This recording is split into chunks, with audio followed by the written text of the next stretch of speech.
Queridos, e eles estavam diante de uma cidade em ruínas. Mas a partir do momento que eles foram despertados e começaram a ver, não com os olhos naturais, mas com os olhos espirituais, vendo a mão poderosa de Deus sobre aquela cidade, eles começaram a se alegrar e louvar a Deus. E cantar ao Senhor. E Deus, queridos, lá no livro, no Novo Testamento, quando se fala na reconstrução do templo,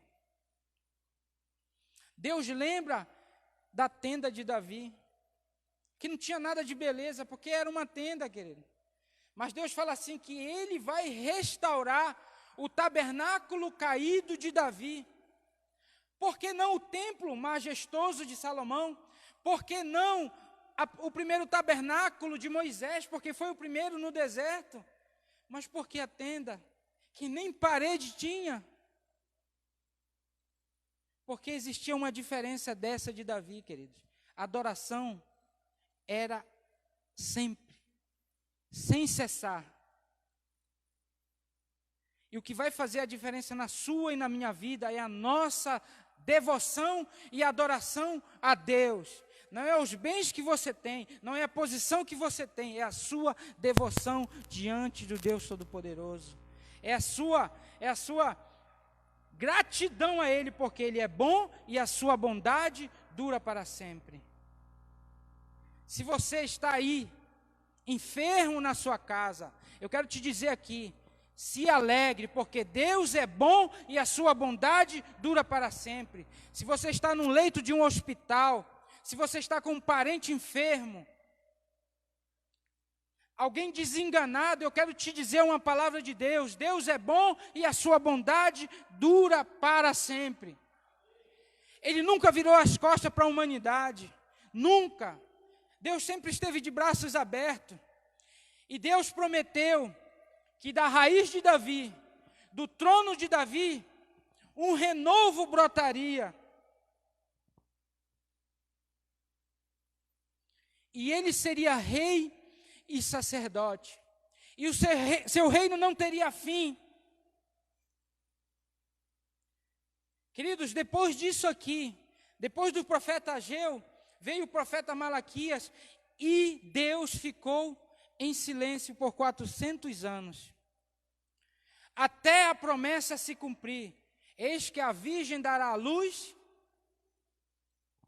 ao menino, e porás o nome dele de Jesus, pois o verbo se fez carne e habitou entre os homens, e o seu nome será Deus forte, Pai da eternidade, Conselheiro, né? Príncipe da paz. O principado está sob os seus ombros e o seu reino não terá fim.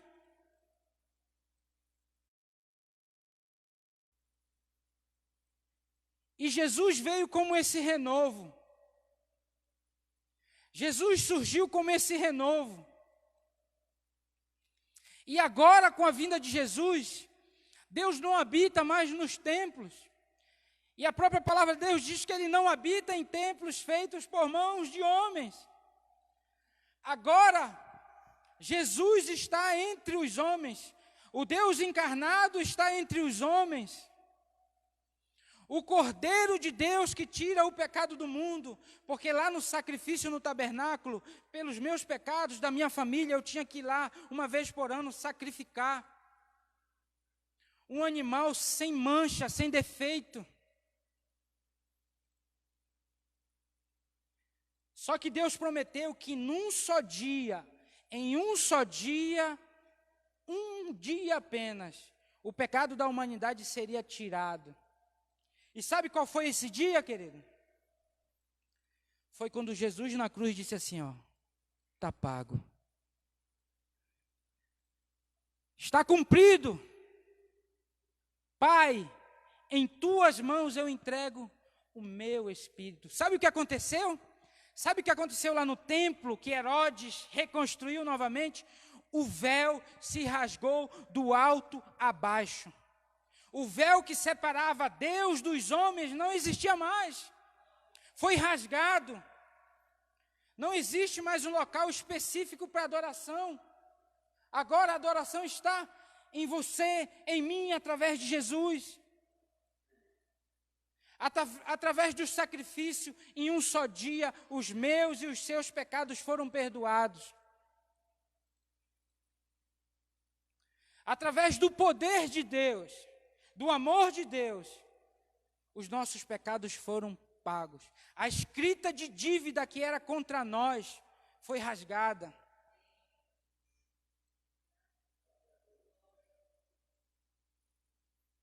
E agora não há mais condenação. Agora não há mais condenação, nem a morte tem poder, porque Jesus venceu a morte. E agora nenhuma condenação há para aqueles que estão em Cristo Jesus. Porque agora a salvação não é mais por obras, é pela fé, é pela graça mediante a fé.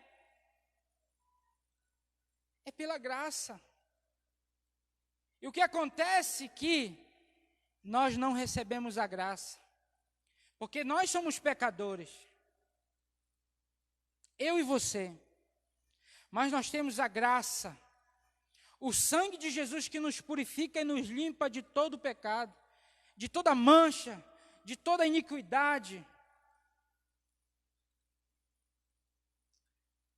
Mas o que acontece é que nós recusamos a graça.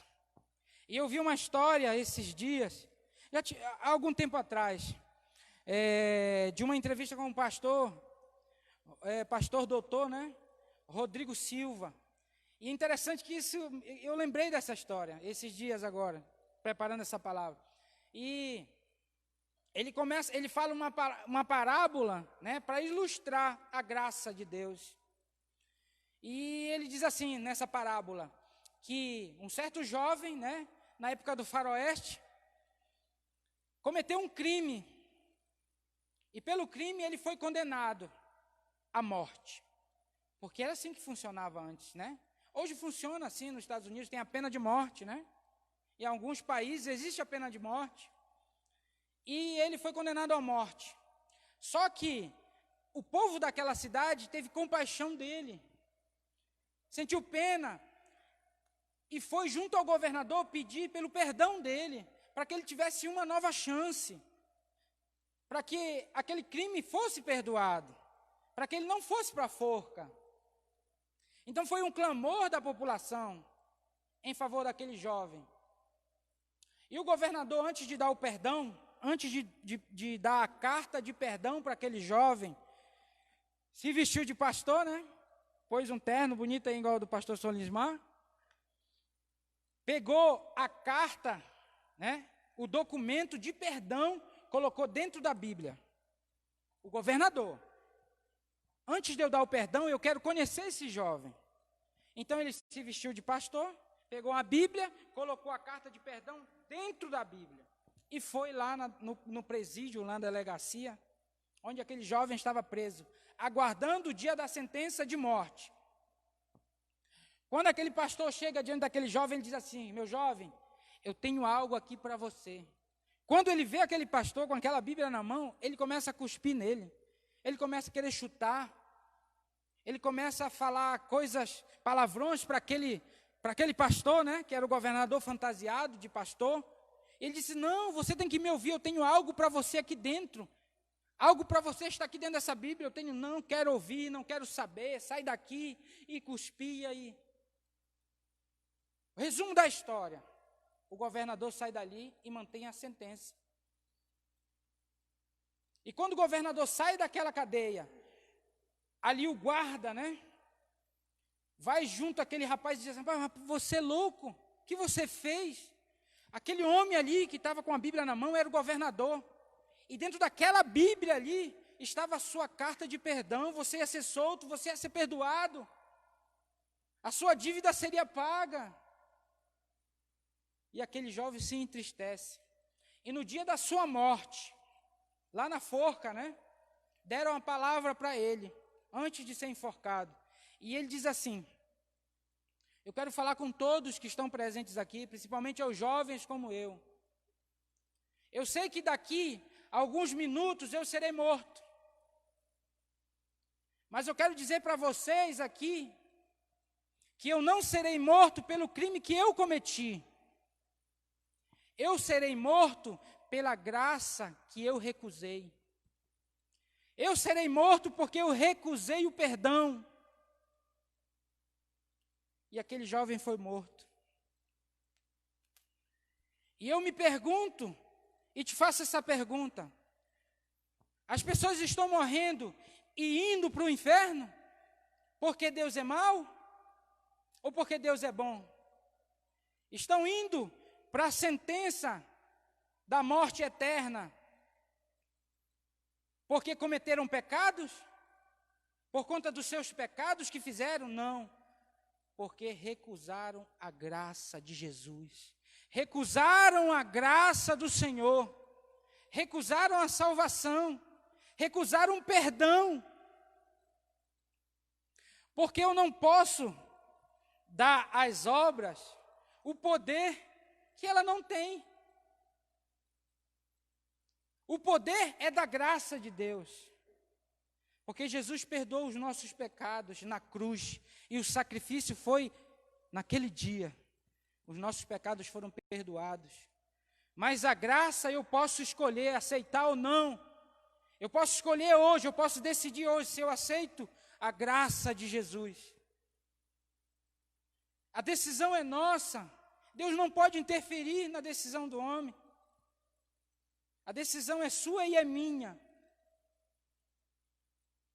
Ou eu serei condenado pelos meus pecados, ou eu serei salvo pela graça de Deus. A decisão é minha e é sua. Então se volte para Deus. Se volte para as coisas de Deus. Se volte para a adoração a Deus, o louvor a Deus. Se volte para aquilo que é simples, que às vezes você se acostumou. Valorize mais esse momento, porque às vezes nós, como nosso coração mau, queremos ser reconhecidos, queremos ser aplaudidos, queremos estar aqui no púlpito. Mas Davi foi escolhido porque ele não estava no púlpito, não estava na frente, ele estava lá atrás, onde ninguém via. E às vezes eu e você queremos ser vistos, né? Queremos honra, queremos glória, enquanto a honra e a glória é dele, de Deus.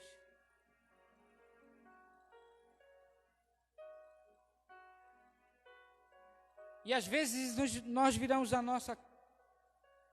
as costas para ele. E dizemos assim: não preciso de ti aqui nessa decisão, Deus.